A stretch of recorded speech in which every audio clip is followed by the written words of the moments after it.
Hey, this is Dennis with Second Chance Tackle. We're going to work on some of those flea market finds today. We're also going to work on some reels that some folks have sent in. But we're going to start today with that Shakespeare Xterra.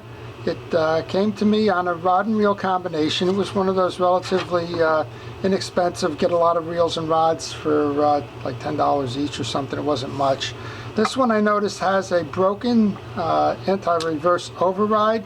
Not a problem, it can still be operated. And if you leave it in the locked position, geez, that's the way most of the manufacturers are selling reels today. They don't even have the override anymore with the instant anti-reverse. The Shakespeare Xterra is on the lower end, call it economy or whatever they want to call that. But it's a solid reel. It's a single ball bearing reel. It's got well made. It'll last a while. My only complaint about this reel is the plastic spool is very much subject to getting shattered, warping, doing some other things. But I believe you could replace this with the alpha spool for the same size reel if you happen to have one of those. But let's take this apart. Let's show you how it's made. If you have one of these, let's show you how to service this reel so that you can keep it going for a long time. There's no shame in buying a lower priced rod and reel combination. It's all about how you're going to fish and the number of trips you're going to take and the types of fish you're going to go for and things like that. And most of the time, these are great rod and reel combinations for the occasional angler. You don't, if you're not going to do this every day, if you're going to have a cabin or a shore home or something, then by all means, don't go out and spend a lot of money if you're going to fish the thing 5 or 6 or 8 times a year. It just doesn't make sense. And this one, as I mentioned, came on a rod and reel combination. Wound up at a sale. I suspect somebody probably bought it just for that reason.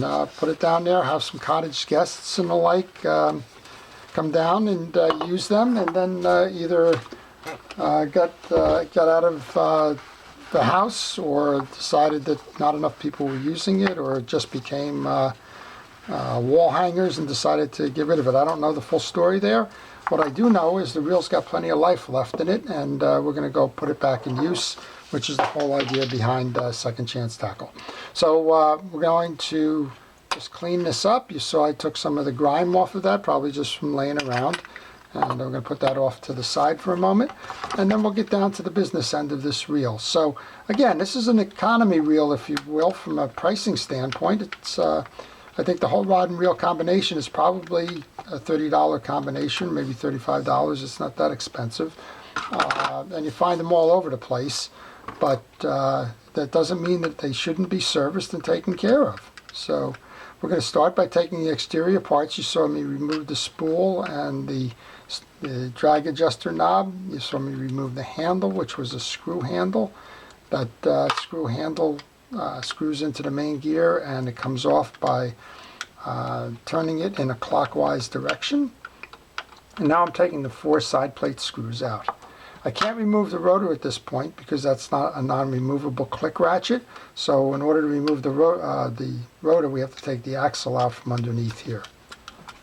It's always a good thing to note when you're servicing a reel. See where the side case, you can see here, this is where the side case ends. If you're servicing a reel where the side case does not end there but goes up under the rotor, then you have to take the rotor off first before you can remove the side plate. That's not the case here. Some people, I guess, if you're a fanatic, you want to replace this throw switch.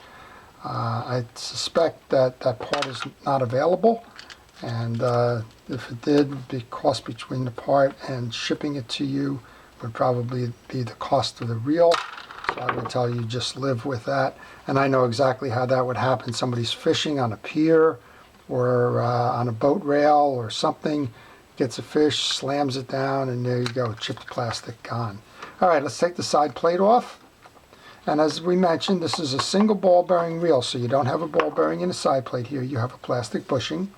And you'll see as you go through this why the pricing is probably on the economy side. So you got a plastic bushing, which is neither a metal bushing like a brass, or a bearing, which would be on the upper end of this, but rather just a plastic one. And plastic will wear quicker than the others. The reel itself is dry, so that's probably the one thing we need to adjust here, is just making sure that we get some lubrication on this. And folks ask me, why do I even work on this? Well, the intention here is to resell this as the combination that it came as, so that somebody else who has that cabin or whatever can go put it back into use. That's the idea of second chance, put it back into use.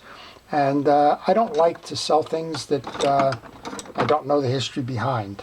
So what I like to do is, even if it's a small reel like this that's not very expensive, I like to take it apart, clean it up, and make sure that it's serviced before I resell it. So we've got some dried grease behind here, which would be bogging down the performance. So I'm going to clean that with a cotton swab.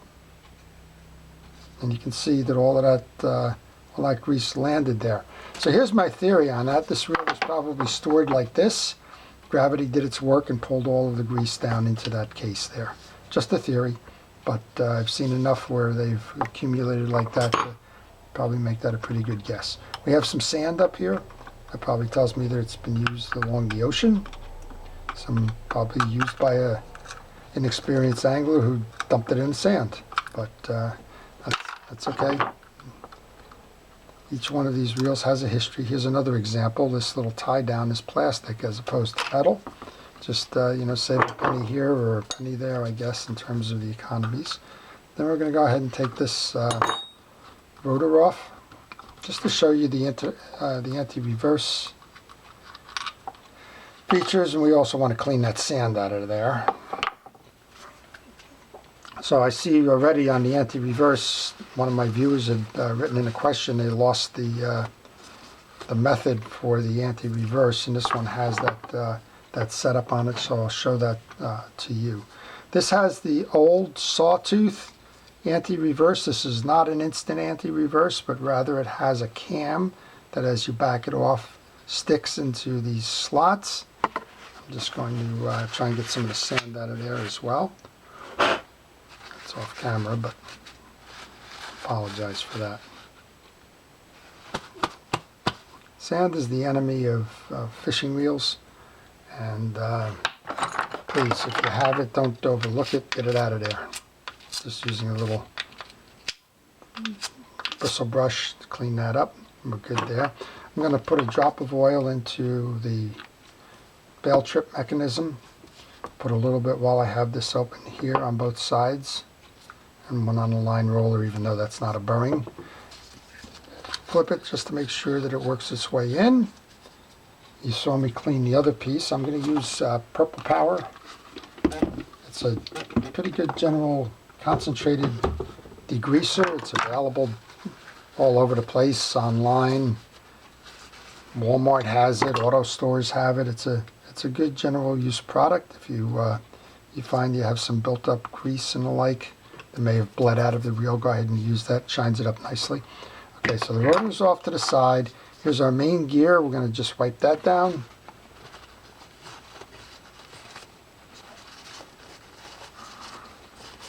I'm going to check the teeth while we're doing this. Make sure the teeth on the gear are all symmetrical, that they're not dented or chipped, or more importantly cracked and missing. The reel won't operate properly.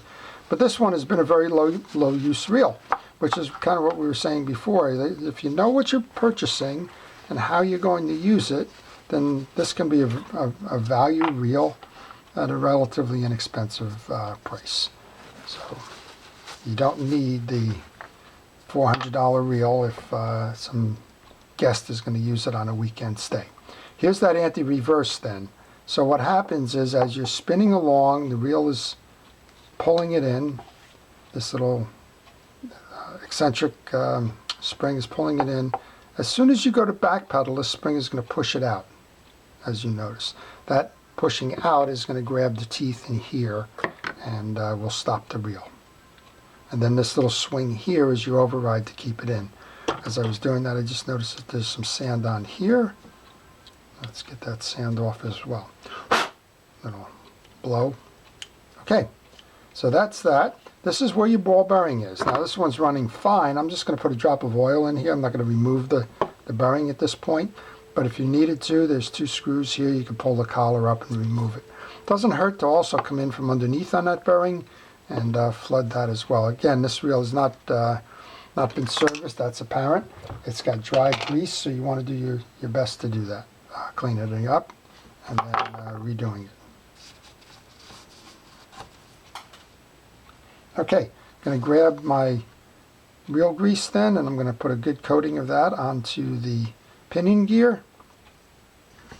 I'm using a Penn Precision reel grease for that.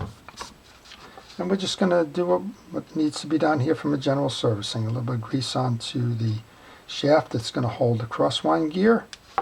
We'll grab that crosswind gear, a little bit of grease on the outside. The only part that's touching is the outer rim, so you don't need to load grease up inside that gear at all.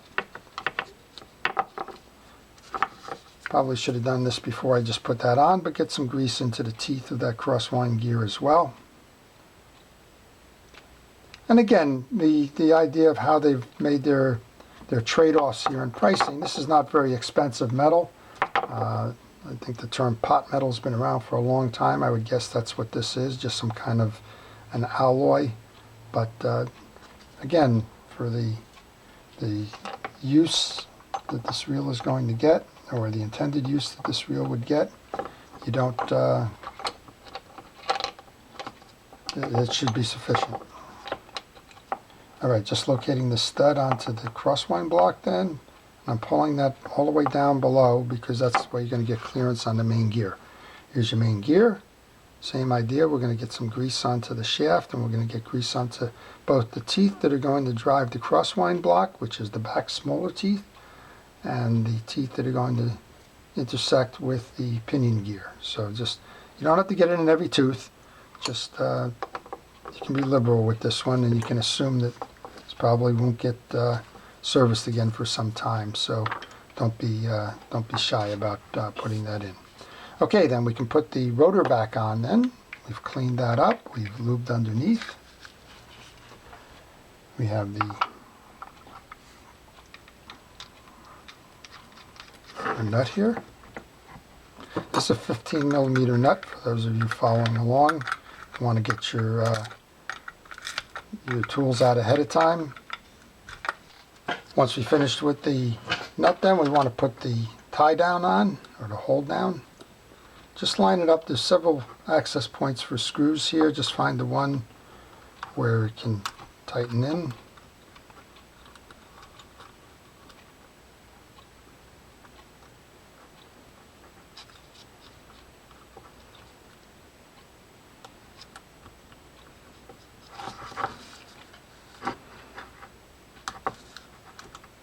There we go. And you have a hole here, so we can grab that small screw. Folks have told me if you put a little bit of grease onto that small screw, that'll hold it while you go to insert it. Sometimes.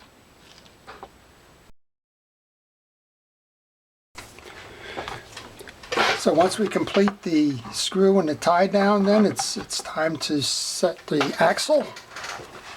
Just going to clean that axle shaft off a little bit. Seems to be a little bit of dirt left over there. We're going to go ahead and put a little bit of light coating of grease. Don't put too much on, because as you go through the pinion gear here, any excess grease is just going to squeeze against the collar here and be useless. Okay, you want to line up your axle shaft with the hole, come through, and then you want to load it into the crosswind block like that so that the hole is showing. If you have any trouble with the centering of the hole, use a pin or something else that can fit in there. And then we're going to go ahead and load the small screw here. And those of you that watch me know I have some trouble with these little small screws. Let's try a magnetic screwdriver. These Shakespeare reels probably don't have stainless steel screws in them due to the cost.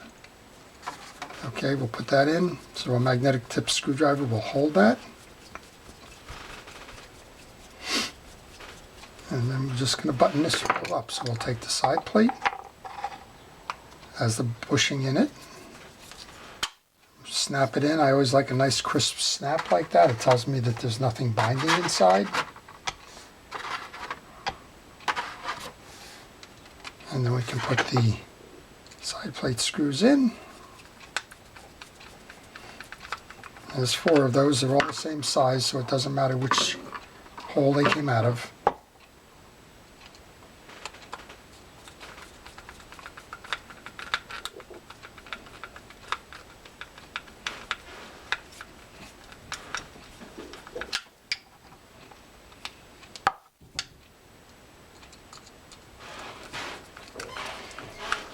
So this reel will be ready to go back into service now. It's a nice solid reel for the price. Like I said, it's a relatively inexpensive one. I think the whole combination might be a $30 combination rod and reel, which is how I got this. And we'll see how I can go back out there and go fishing again. Just lost my battery pack. Okay, so we just buttoned up the case. Let's give this a test drive here. You want to install your handle by turning it counterclockwise, getting it started, and you should be able to crank in. Let's grab that spool, put the spool on, tighten down the button.